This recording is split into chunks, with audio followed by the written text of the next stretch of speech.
In almost every public place today, the ears are assailed by the sound of pop music. In shopping malls, public houses, restaurants, hotels and elevators, the ambient sound is not human conversation, but the music disgorged into the air by speakers, usually invisible and inaccessible speakers that cannot be punished for their impertinence. For the most part, however, the prevailing music is of an astounding banality. It is there in order not to be really there. It is a background to the business of consuming things, a surrounding nothingness on which we scribble the graffiti of our desires. The worst forms of this music, sometimes known after the trade name as muzak, are produced without the intervention of musicians, being put together on a computer from a repertoire of standard effects. The background sounds of modern life are therefore less and less human. Rhythm, which is the sound of life, has been largely replaced by electrical pulses, produced by a machine programmed to repeat itself ad infinitum, and to thrust its booming bass notes into the very bones of the victim. A visit to the pub or a meal in a restaurant have lost their residual meaning. These are no longer social events, but experiments in endurance, as you shout at each other over the deadly noise. For our ancestors, music was something that you sat down to listen to, or which you made for yourself. It was a ceremonial event in which you participated, either as a passive listener or as an active performer. Either way, you were giving and receiving life, sharing in something of great social significance. With the advent of the gramophone, the radio, and now the iPod, music is no longer something that you must make for yourself, nor is it something that you sit down to listen to. It follows you about wherever you go, and you switch it on as a background. It is not so much listened to as overheard.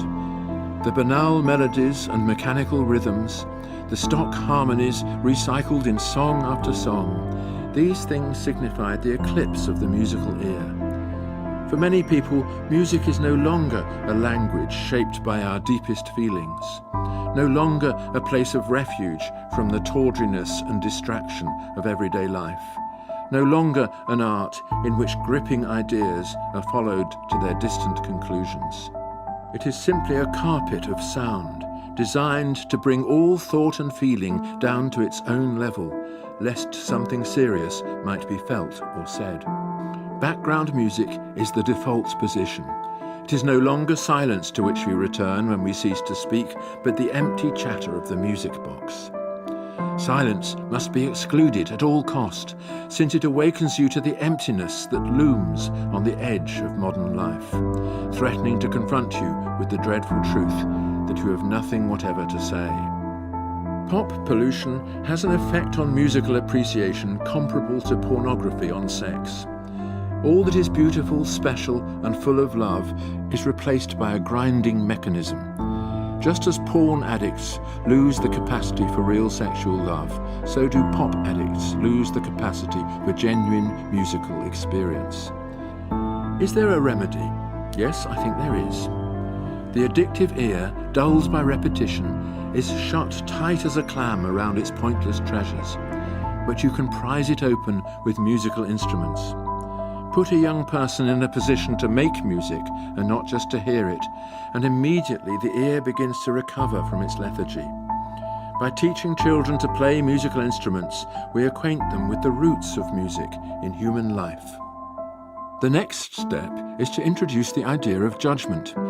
The belief that there is a difference between good and bad, meaningful and meaningless, profound and vapid, exciting and banal, this belief was once fundamental to musical education. But it offends against political correctness. Today, there is only my taste and yours. The suggestion that my taste is better than yours is elitist, an offence against equality. But unless we teach children to judge, to discriminate, to recognise the difference between music of lasting value and mere ephemera, we give up on the task of education.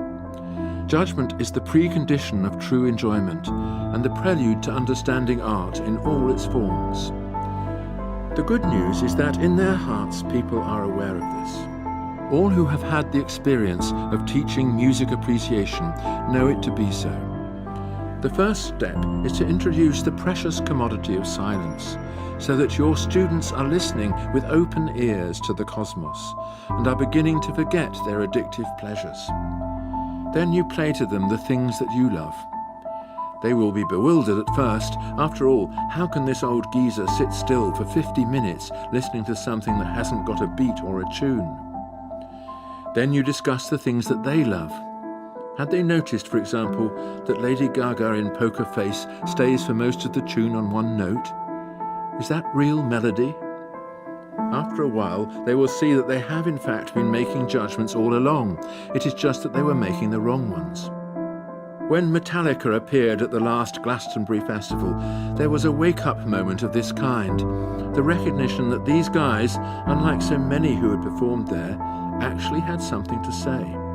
Yes, there are distinctions of quality, even in the realm of pop. The next stage is to get the students to perform, to sing in unison and then in parts. Very soon they will understand that music is not a blanket with which to shut out communication, but a form of communication in itself. And gradually they will know the place of this great art form in the world that they have inherited. Our civilization was made by music, and the musical tradition that we have inherited is as worthy of praise as all our other achievements in art, science, religion, and politics. This musical tradition speaks for itself, but to hear it, you must clear the air of noise.